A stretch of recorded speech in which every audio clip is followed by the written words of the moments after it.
मैं आलो हल- मैं आलोक साहब, मैं आपसे जरा मेरे एक दर्शक का सवाल है, मैं वो पूछ लूं, क्योंकि आप ओरिजिनल ज्यूरिसडिक्शन वाले हैं, आप ही के यहां से मामला शुरू होता है। मेरे एक दर्शक हैं, पुरुष या महिला जो भी होंगे, अश्मीत जी4एफ। जजेस को ब्लेम देना ठीक ना होगा। दरअसल विपक्ष के जो भी मुद्दे कोर्ट में जाते हैं वो शायद आधे अधूरे सबूतों के होते हैं। ऐसे में जो जज कुर्सी पर है वो किसी नैरेटिव से नहीं चल सकता।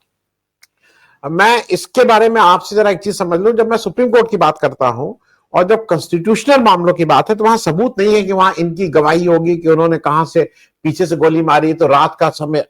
अरे कॉन्स्टिट्यूशन तो संविधान है, और अगर मैं हो सकता है पूरा नहीं जानता हूं तो ये उस संविधान के वो लोग जो उस कुर्सी पे बैठे हैं उनका इंटरप्रिटेशन है। यहां ये नहीं है कि गवाही वो दौड़ रहे थे तो मैं पीछे से भाग रहा था, तो रात का अंधेरा था तो छुटपुट में आपने। और एक और चीज मैं आपको बता दूं अश्मीत जी, सुप्रीम कोर्ट में ये साक्ष्य नहीं होते हैं। सुप्रीम कोर्ट में 99% केसेस में कॉन्स्टिट्यूशनल में ये आपका राइट है कि नहीं है, ये संविधान का इसमें आता है कि नहीं आता, यहां सबूत नहीं होता है। जो आप ये कह रहे हैं ना कि सबूत नहीं होते हैं, तो इस नैरेटिव से भी थोड़ा बाहर हटने की जरूरत है। कि एक दूसरा, मैं आलोक भाई एक तो इसकी बात कर लूं, दूसरा एक चीज और आपसे पूछ लूं। इस देश में जितने भी चीफ जस्टिस आ रहे हैं सब ज्यादातर लोग बाहर से जाते हैं, मेजोरिटी बाहर से जाते हैं, हाईकोर्ट से। लेकिन ये बात तय है, इतना महंगा जुडिशरी हो गई है, इतनी महंगी जुडिशरी हो गई है कि अगर मेरे पास पैसा है तो मैं सारी जुडिशरी को मैनेज कर सकता हूं, अगर मेरे पास पैसा नहीं है तो फिर उसका कुछ होने वाला नहीं है। मैं इस पे भी एक टिप्पणी आपकी चाहूंगा कि किसी चीफ जस्टिस जो, क्योंकि चीफ जस्टिस ही उसको डिसाइड करता है कैसे चलेगा वो, किसी जगह इस ये जो महंगी जो न्यायिक व्यवस्था है उसको कैसे कम किया जाए, इस पे भी कहीं कोई चर्चा होनी चाहिए कि नहीं होनी चाहिए, आलोक भाई? जी, मैं पहले पहले मैं एक दो बात मैं कहूँगा, और मैं राय साहब की उठाई हुई एक बात को भी उस पर अपना व्यू दूंगा। लेकिन पहले इन श्रीमान जी को मैं बता दूं कि ये सवाल जो इन्होंने पूछा है ये इनका एक बड़ा सोसाइटियल क्वेश्चन है। इनको आज के कुछ ऐसे लोग हैं जिनको विपक्ष को हिट करने में बड़ी मजा आती है। ये जहर पी रहे हैं ये सवाल पूछ करके, सबूत नहीं होते हैं। जरा इनसे श्रीमान जी से मैं बता देना चाहता हूं कि 2G केस पर, जिस पर कि सुप्रीम कोर्ट ने सरकार को बदनाम करके विश्व की सबसे काबिल और ईमानदार सरकार को गिरा दिया, उस पर क्या सबूत था ट्रायल कोर्ट कहे। ट्रायल कोर्ट ने कहा जहां एविडेंस रिड्यूस होती है, जहां एविडेंस एग्जामिन होती है, ट्रायल कोर्ट ने कहा कि there was no evidence that there was any scam. I waited for evidence for 7 years। तो श्रीमान जी को जरा ये शौक छोड़ देना चाहिए, वरना इनकी पीढ़ियां भुगतेंगी कि विपक्ष को हिट करने का ये शौक पाले हुए हैं। और मेरी समझ में शायद ये समझ गए होंगे। अब ये न समझे तो इनका अपना विवेक है, क्योंकि विवेक इस देश में बहुत से लोगों का गिरवी रखा हुआ है।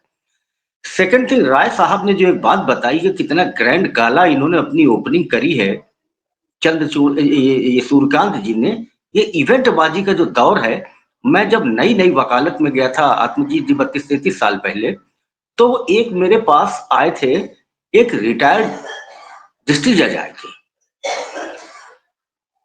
और वो बड़े पुरानी नॉर्म्स और इथिक्स वाले थे।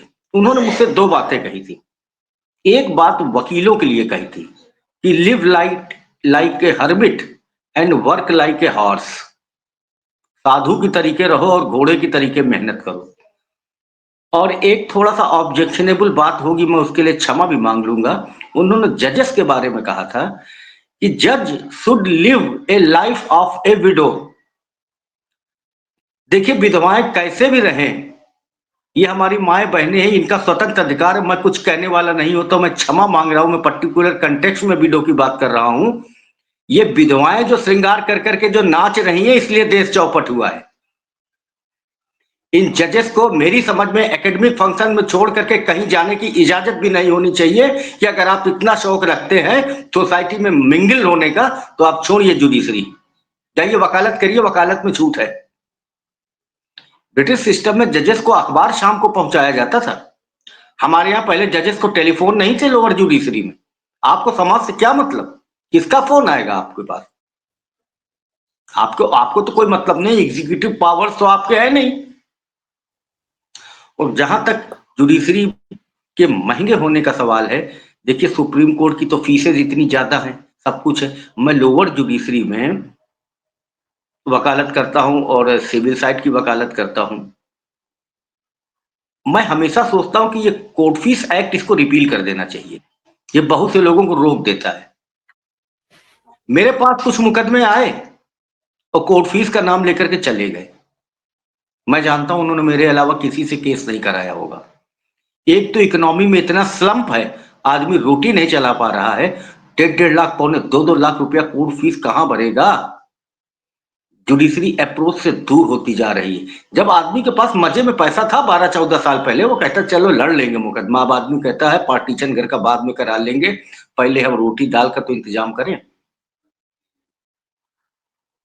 इसको मेरी समझ में रिपील हो जाना चाहिए। पर्टिकुलर 10 या 100 रुपए आप हर केसेस के लिए कहते 100 रुपए की फीस दीजिए और आपका सिविल का सूट जो है इंटरटेन होगा, चाहे वो 10 करोड़ का हो चाहे 10 लाख का हो। और इसके चक्कर में वैल्यूएशन का इशू बनता, मुकदमे में देरी भी बहुत होती है। और मुझे जस्टिस सूर्यकांत की एक बात बड़ी खतरनाक लगी है, मैं आपको बता दूं, जो इन्होंने पेंडेंसी के बारे में कहा है। अरे पेंडेंसी है, पेंडेंसी का बहाना बना करके आपको बता दूं, लोअर जुडिशरी में मैं तो सिविल साइड देखता हूं, क्रिमिनल के वकीलों के केसेस एडमिट नहीं हो रहे हैं। जो पुरानी सीआरपीसी में 156(3) एडमिट नहीं होती, कंप्लेंट केस एडमिट नहीं होते।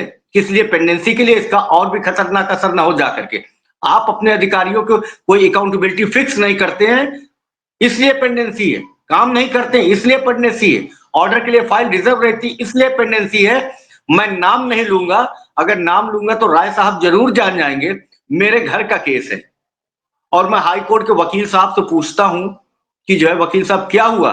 वकील साहब कहते हैं कि जज साहिबा जो है लंच के बाद, लंच तक फ्रेश सुन के खड़ी हो जा चली जाती, लंच के बाद वो बैठती ही नहीं है। इलाहाबाद हाई कोर्ट में है मैटर मेरा। मैंने कहा इसका क्या इलाज? बोले कोई अकाउंटेबिलिटी ही नहीं है। अब आते हैं, मुझे सूर्यकांत हो चाहे रमाकांत, मुझे किसी से कोई उम्मीद नहीं है। इस समय देश के चीफ जस्टिस परमानेंट का नाम है नरेंद्र मोदी और तीनों सेनाओं के सेनाध्यक्ष का नाम है परमानेंट नरेंद्र मोदी। ये मोदी की सेना कहलाती है, कहलाई है टेलीविजन चैनलों पर, और वो बिहेव भी कर रही मोदी की सेना के तौर पे। मोदी का सैनिक राम भद्राचार्य के पास जाता है आशीर्वाद लेने, उसको गुरुदक्षिणा में जाता है। क्या उम्मीद करें? मैं जुडिशरी से खेल हो रहा है, जो जरा सा खिलाफ नजर आता है या तो उसके साथ गोगोई जैसा व्यवहार कर दिया जाता है, या उसके निशिकांत दुबे कह देते हैं कि वो इसके पहले संजीव खन्ना के बारे में कि चीफ जस्टिस ऑफ इंडिया ये सिविल वॉर कराना चाहते हैं, झूठा चल जाएगा। वरना आप चीफ जस्टिस को दावत पे बुलाते हैं और कहते हैं कि दोनों में आत्मविश्वास बढ़ेगा। एग्जीक्यूटिव और जुडिशरी में आत्मविश्वास नहीं होना चाहिए, टकराव होना चाहिए, तब जनता का फायदा होता है। लेकिन हमने तमाशा देखा है कि जुडिशरी गाना गा रही थी और एग्जीक्यूटिव ताल में ताल मिला रही थी गणेश पूजन में। टकराव होना चाहिए। पेंडेंसी की बात करते हैं, खालिद और सर्जिल इमाम में किसी मां के बच्चे बंद हैं। अमेरिका में जो रिपोर्ट पेश की गई है पार्लियामेंट में, जिसमें कहा गया कि ऑपरेशन सिंदूर में भारत हार गया था, उसमें ये सब खालिद वगैरह के भी मैटर डिस्कस हो रहे हैं। आप भाषणों में बात करते हैं, ये हमारे सुप्रीम कोर्ट के जस्टिस क्या ये बाबा हो गए? ये धर्म करते नहीं, धर्म की बातें माइक पर बोलते। कल मैंने सुना कि चीफ जस्टिस ऑफ इंडिया को फेयरवेल दिया गया सुप्रीम कोर्ट बार एसोसिएशन में, और वो बुलडोजर पर बात करते रहे। बुलडोजर, किसी भी दोष सिद्ध आदमी के ऊपर बुलडोजर चलना ठीक नहीं, कोई कानून नहीं कहता है। उसके परिवार वाले, माता पिता का क्या हक होता है, और आश्रय का अधिकार जो है वो होता है नैसर्गिक अधिकार। तो चीफ जस्टिस जी, आप उसी समय then and there contempt issue करते उत्तर प्रदेश गवर्नमेंट को। तौकीर रजा के मकान गिराए जा रहे, तो उनके रिश्तेदार की 25 करोड़ की इमारत तोड़ दी गई। आपको पावर्स है, करके जाते कुछ। कोगली बातों से, प्रवचन से कुछ नहीं होता है। कितने मैटर्स हो रहे हैं, सुप्रीम कोर्ट ने कॉग्निजेंस लिया सुमोटो। मानव हत्याएं सड़क पे हो रही है, एक मनुष्य दूसरे मनुष्य को मारे डाल रहा है। दुनिया देखती नहीं है, हम ये नहीं देखते हैं। हम तो यहाँ इस देश के अंदर कुएं के मेढक बन के नहीं रह सकते हैं। सारी दुनिया देखती है कि भारत में जुडिशियल सिस्टम में क्या हो रहा है। यही कारण बनते हैं कि आरबीआई ने आंकड़े दिए हैं कि 95% हमारा फॉरेन इन्वेस्टमेंट गिर गया है इन्हीं जजेस की करतूतों से। सर वो किसी माँ का बेटा नहीं है, चार्जशीट तक नहीं लगी, 45 बार हियरिंग एडजर्न हो चुकी है, इसलिए कि मुसलमान है। ये बुजुर्ग जो बंद है मौत की कगार पर, अर्बन नक्सलाइट में क्या जुडिशरी एग्जीक्यूटिव द्वारा की हुई हत्याओं में मदद कर रही है? व्हाइट एलिफेंट होकर के खड़ी हुई जुडिशरी, और आगामी जब तक ये शासन बरकरार रखता है मुझे कोई उम्मीद नहीं है। क्या हुआ? एक चीफ जस्टिस जो डिवाइन ऑर्डर से ये फैसले देते हैं, वो पट्टी खोल देते हैं न्याय की देवी की, अब देख के फैसला देना।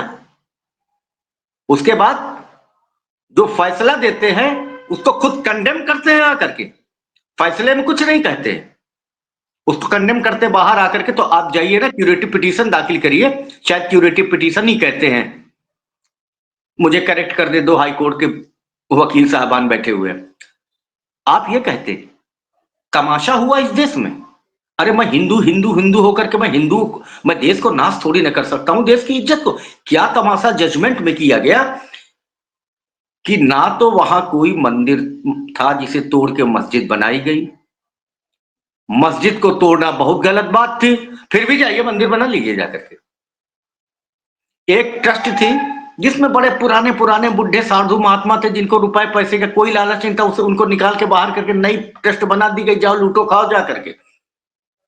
एक प्लाट खरीदो, 2 करोड़ का, दूसरे दिन 20 करोड़ का बेच दो रामलला ट्रस्ट को और मुनाफा कमाओ। न्याय धर्म से ज्यादा बड़ी चीज होती है। सत्य और न्याय ये ईश्वर का रूप है, इस देश में अधर्म हो रहा है जुडिशरी में, मानव हत्याओं का संज्ञान नहीं लिया जा रहा है। मुझे कोई होप नहीं है, ये फ्यूडलिज्म है, यहाँ किंग का शासन है। ये सब इंस्टीट्यूशंस, ये जुडिशरी, ये केवल व्हाइट एलिफेंट के तौर पर आपके सामने खड़ी हाथ अपने सर हिला करके सूंड हिलाती रहेंगी। That's all.